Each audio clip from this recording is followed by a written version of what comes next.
Ya, oke, teman-teman, balik lagi sama gua ya di YouTube Yulian Munarto. Nah, hari ini seperti yang kalian lihat nih dan judulnya juga. Jadi di samping gua, kiri kanan gua, sudah ada tiga mobil EV ya yang menurut gua itu paling dominan di market EV Indonesia sekarang. Jadi ada Chery J6 ya, yang ini versinya IWD. Ada juga Omoda E5 nih. Ini kebetulan punya gue sendiri, dari gen pertama langsung dibeli gitu ya. Ada juga BYD Seal gitu ya. Nah, kalau BYD Seal di sini teman-teman, ini kebetulan bukan yang performance, ini yang biasa ya. Tapi ini dicoba juga udah mantap gitu. Nah, sekarang kita akan bahas sedikit terkait beberapa poin. Kebetulan seperti yang kalian lihat nih, gua nih sedang berada di Lembang ya teman-teman ya. Jadi untuk video kali ini kita akan bahas sedikit. Kita menggunakan 3 mobil ini dari Jakarta ke Lembang teman-teman. Kita udah buktiin sendiri nih, user-user EV, pemakai.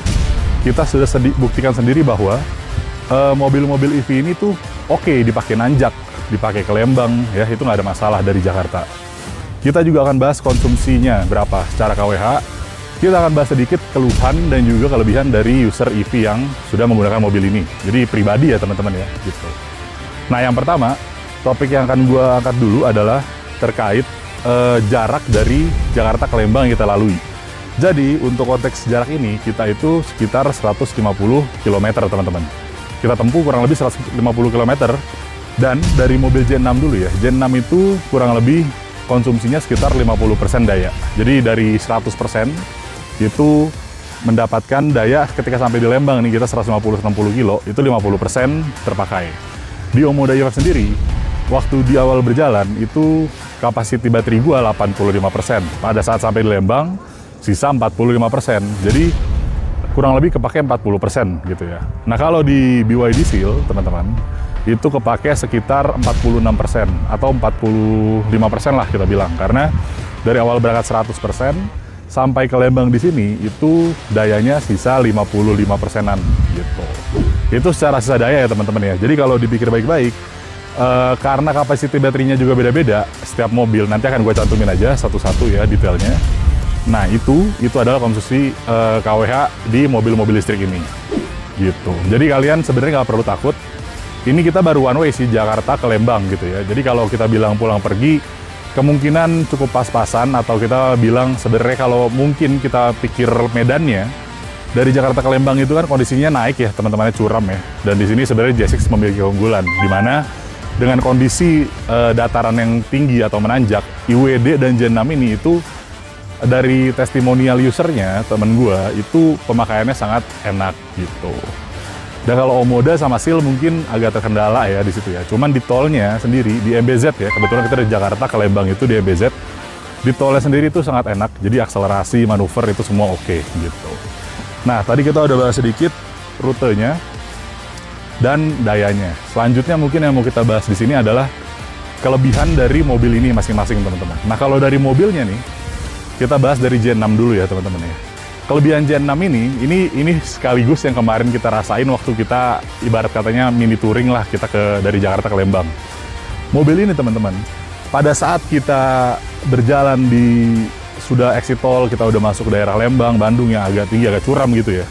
Torsi mobil ini dan juga desain mobil ini itu membuat penggunaan Gen 6 ini semakin apa ya kata-katanya, semakin berkarisma, dan juga kita di dalam mobil pun ngelihat keluar secara torsi mobil Gen 6 itu sama sekali tidak kesulitan. Jadi kayak digas dimanapun, kalau Omoda sama Seal kan masih dikit-dikit naiknya teman-teman ya. Apalagi Omoda, gue jujur aja Omoda kerasa waktu agak menanjak, agak curam, gasnya itu kurang isi. Gen 6 itu karena IWD mungkin ya, jadi IWD-nya ini langsung secara konseptual tuh langsung ngisi ke jalan gitu.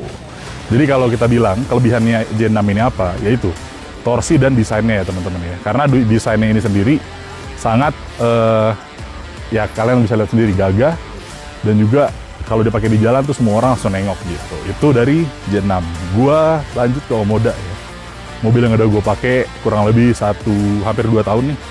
Nah, kelebihan Omoda gue sendiri waktu gue coba pakai dari Jakarta ke Lembang, itu sebenarnya nggak ada yang signifikan menonjol. Jadi gue ngerasa Omoda ini sebenarnya memang sifatnya all rounder lah ya, tapi bisa dibilang nggak ada yang menonjol, tapi nggak ada yang berkurang bagaimana juga. Balik lagi tadi secara kelebihan, kalau Omoda itu sendiri, kalau dilihat dari secara pemakaian konsumsi fuel, itu lumayan efisien. Tapi ya balik lagi, waktu kita nanjak, itu memang Omoda nggak bisa terlalu terasa mengisi dari sisi dayanya gitu. Tapi udah cukup buat kalian ke Lembang, buat kalian antar kota itu udah cukup. Gitu. Itu kalau kelebihan Omoda. Mungkin kalau kelebihan Omoda yang lainnya, menurut gua, secara handling manuvernya itu di tol, ketika gue di MBZ, di tol gitu ya. Dan juga mungkin fitur-fitur yang ya standar lah semuanya punya, itu membantu proses kinerja kita ketika kita jalan di jalan itu semakin enjoyable aja gitu. Jadi kita nggak perlu pusingin lagi lah kayak, ya karena ini semua udah punya ADAS ya mobil kita ya, listrik udah ada ADAS, udah ada apa. Jadi Omoda itu sebenarnya nggak punya sesuatu hal yang menonjol banget, tapi juga secara kekurangan tidak punya memiliki hal yang memang signifikansi kekurangan gitu. Bisa dibilang all-rounder lah kalau Omoda menurut gua. Nah, kita ambil selanjutnya, bahas ke kelebihan BYD Seal ya teman-teman ya. BYD Seal ini unik nih. Jadi kalau kita bilang Gen 6 ini keahliannya tuh di tanjakan ya teman-teman ya, atau di curam, medan yang off-road gitu ya. Nah kalau BYD Seal itu di tol ini sangat unggul. Jadi kayak maneuverability-nya itu daripada Omoda dan juga Gen 6 itu belok-beloknya emang lebih enak teman-teman. Cuman itu disertai dengan kekurangannya. Sebenarnya nanti kan kita bahas detailnya, cuman kisi-kisinya dikit, ini nih rendah banget teman-teman ground clearance-nya. Kalau kalian lihat, walaupun ini elevasi videonya agak kurang ini ya, tapi ini memang rendah banget teman-teman. Jadi ini kalau kita pakai, apalagi medan nanjak, kadang-kadang kita beloknya harus mikir dulu. Jadi nggak bisa langsung lurus, karena kalau lurus ya mentok gitu. Tapi maneuverability di tol, akselerasi, handling, semuanya itu menang BYD Seal dari 3 mobil ini. Cuman kalau off-road, pilih Gen 6 gitu.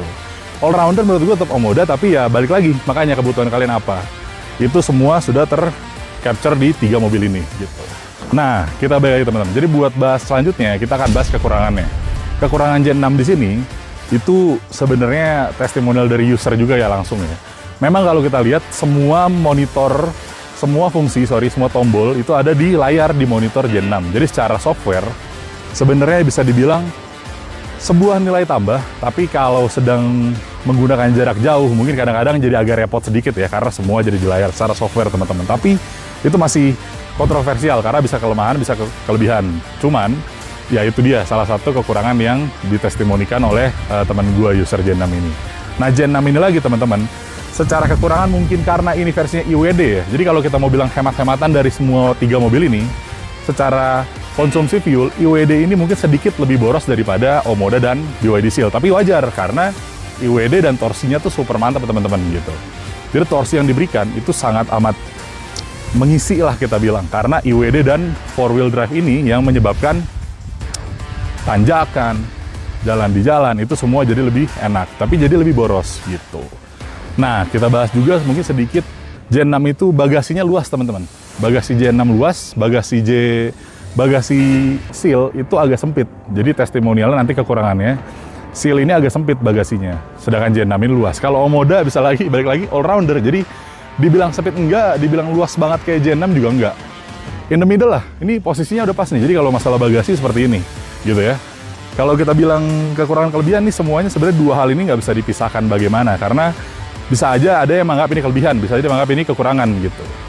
Tadi kita udah dari Gen 6, kita lanjut lagi ke Omoda. Kalau Omoda sendiri, kekurangannya teman-teman ya, ini mungkin apa, gue nggak tahu apa karena mobil gue yang udah gue pakai lama atau gimana. Tapi, dari tadi gue udah test drive juga 3-3-nya, Omoda ini kalau ditanjakan curam, ada suara ngeremnya teman-teman. Jadi ketika dia ngerem, ada suara, mungkin grip remnya itu entah sudah usang, padahal gue baru pakai setahun ya, atau bagaimana, tapi ada suaranya itu.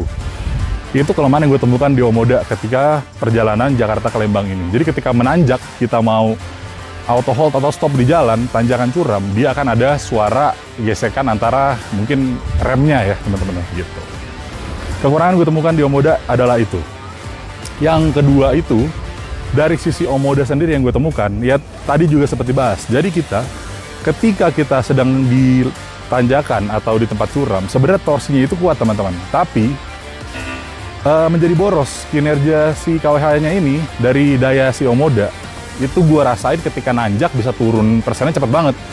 Jadi balik lagi, sebenarnya bukan tidak mampu nanjak, semua EV menurut gue tuh mampu nanjak.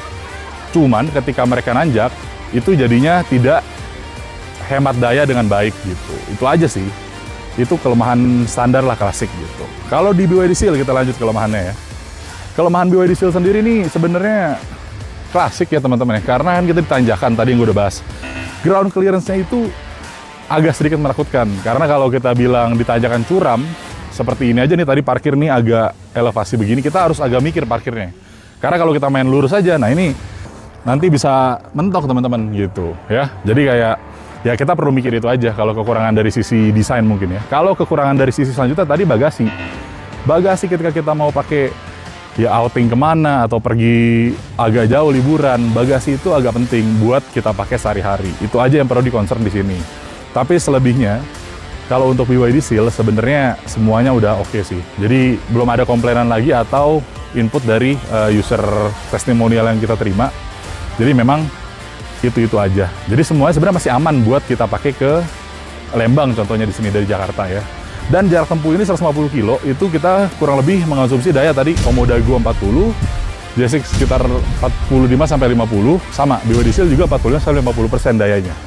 Jadi sebenarnya kalau kita mau paksain, dengan konteks Jakarta ke Lembang itu makan 50%-an, nggak mungkin Lembang ke Jakarta kita lebih dari 50% teman-teman. Bahkan bisa kurang, karena kita tidak lagi menanjak gitu.